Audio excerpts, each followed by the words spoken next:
Grandpa told me more about the Great War today, and then I asked if I could go into the attic again and look at my great-grandfather's things. There are so many memories, it's like he's here with me.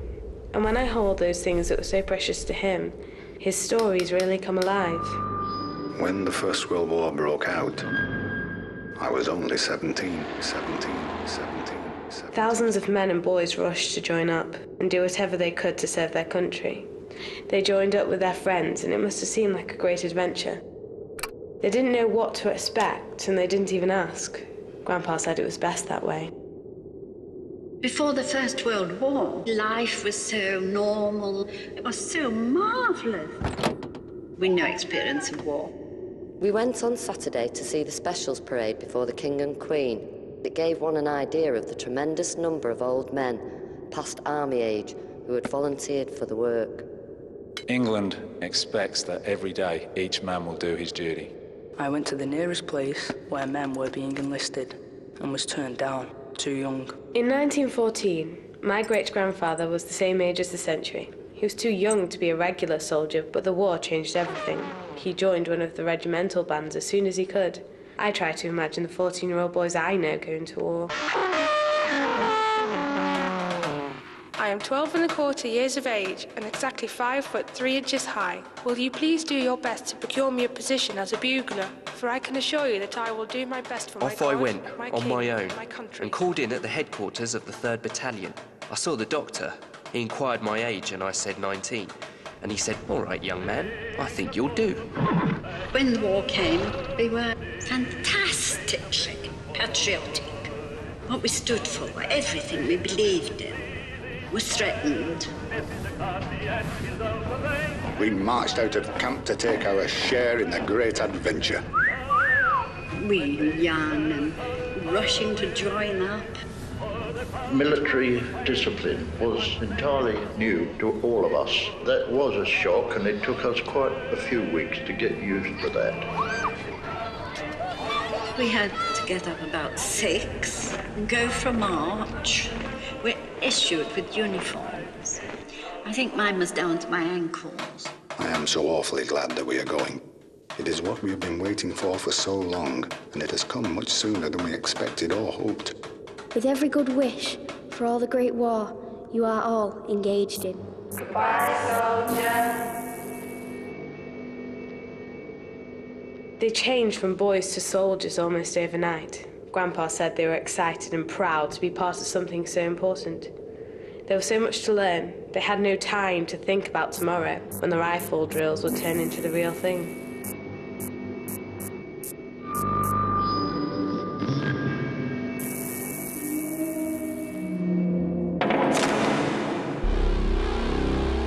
The wireless operator's work. It appealed to me in that it was something new. They used to send Morse to us for hours on end on a key, and we had to read this Morse. You had to be right on the mark because there could be no guesswork. Every rifle had its own peculiarity. To get a bull, I had to aim 2 feet to the left. Its speed was good, its climb was good, its handling was excellent. I saw him crash into the ground in a sheet of flame.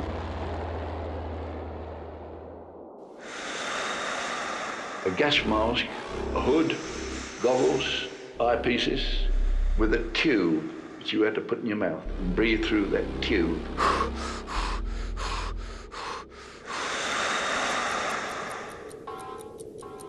A 2-inch mortar, it could fire as fast as you fed it.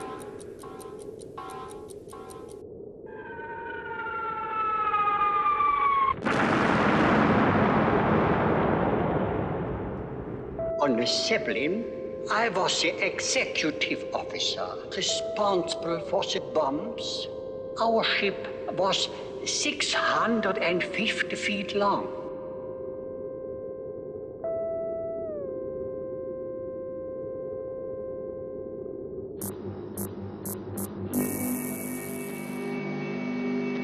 Then finally, great-grandfather found out what war was really like.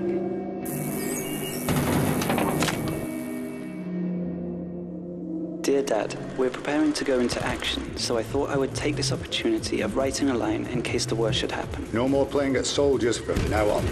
We were to do the real thing. And if everyone else was as frightened as I was, then we were all petrified. It was a pitiful sight to see and hear our comrades dying. I shall never forget the ghastly sights of it all.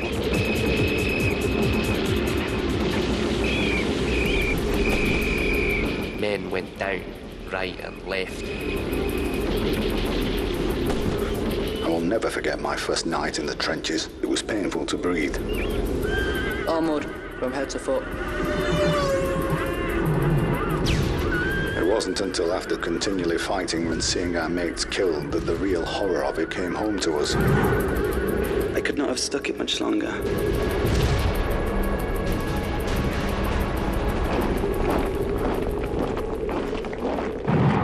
Proceeded to dig ourselves in. Only 50 yards from the Turkish trenches, the heat and flies was nearly unbearable.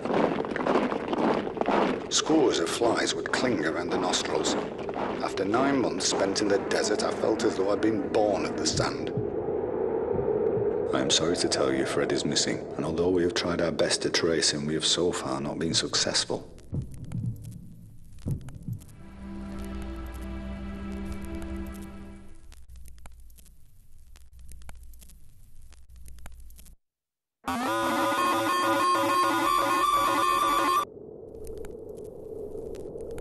It must have been horrible, the sights, the smells and the sounds, and losing those people who had become your best friends.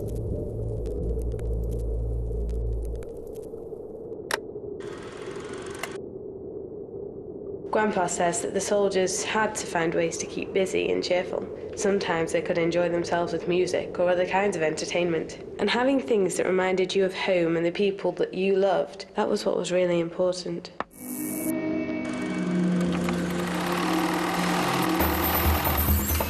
I have found a chameleon and keep him in the tent on a pole. It's a great entertainment to watch him.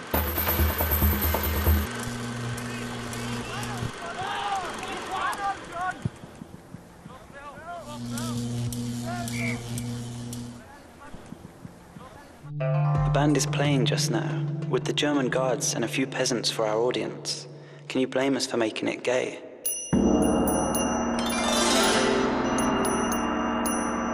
In the officers' marquee, we all crowded in and gave a concert.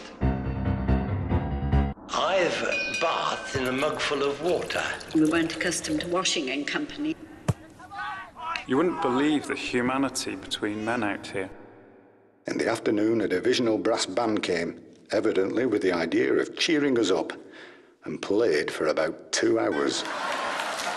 Just cheer up, and only remember the happy times of life. Great-grandfather didn't talk about what was happening over there. He tried to make his letters cheerful, because he knew that the soldiers were not the only ones suffering. People at home were suffering too.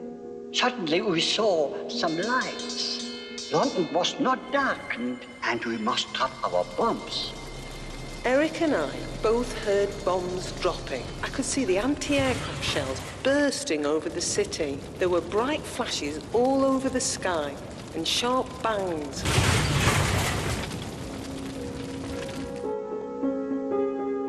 It meant early rising and hard and dirty work, cleaning muck off the cows before they were milked. People didn't think much of munitions girls, but they had to do it. I thought I was doing the right thing, but evidently I shouldn't have. My husband wrote and said, "A nice girl like you was meant to produce, not to kill." You see, well, of course, when we was kids, we didn't bother about whether we was blown to bits or not. Well, you don't when you're kids, do you, really? You don't realise, do you? But they used to call us canaries. Yeah, we're bright yellow. A lot of dressings had to be done night and day. He had to have his leg amputated, and it was amputated, and there I was left with this leg in my hand, and the doctor turned to me and said, "Well, put it in the bucket, nurse." Masses of men were waking up with nightmares. As the boys began to recover, they were able to get about again. We got to know them. After all these years, I still remember them. There was so much bravery and so much tragedy. I don't think there were many families who didn't lose a father, husband, son, brother, or friend. And that's why letters and photographs are so important. They are all that is left.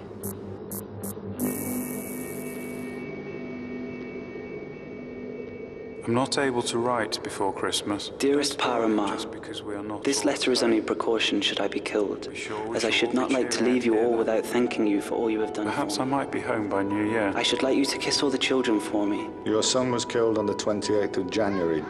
He died a soldier's death in the very front of the fight. He leaves a daughter born on Christmas Day. The papers are now publishing long lists every day of killed, wounded and missing. Albert G. Baker died. William Gaunt, killed 1970. Ambrose Lewis died. William John Dunlap died. W.H.P. Neville died. Discharged. Died July April 1916. Please remember me, and I will love you forever and ever.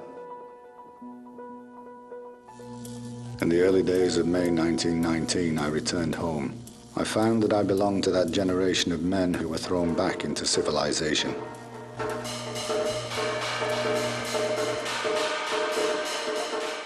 I never want to see anything like it again. Once is enough.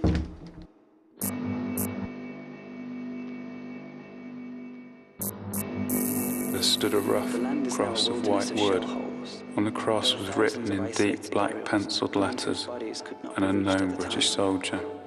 How that grave caused me to think. I am enclosing a photo for the museum of our dear boy who gave his life for his country. I forwarded my son's photo. I will be proud to have it amongst your collection. I send the photo of my son who lost his life on his first voyage, much to our sorrow. Everything I know about my great-grandfather is in this room. We are so lucky to be able to remember him like this. But we were even lucky that he came home.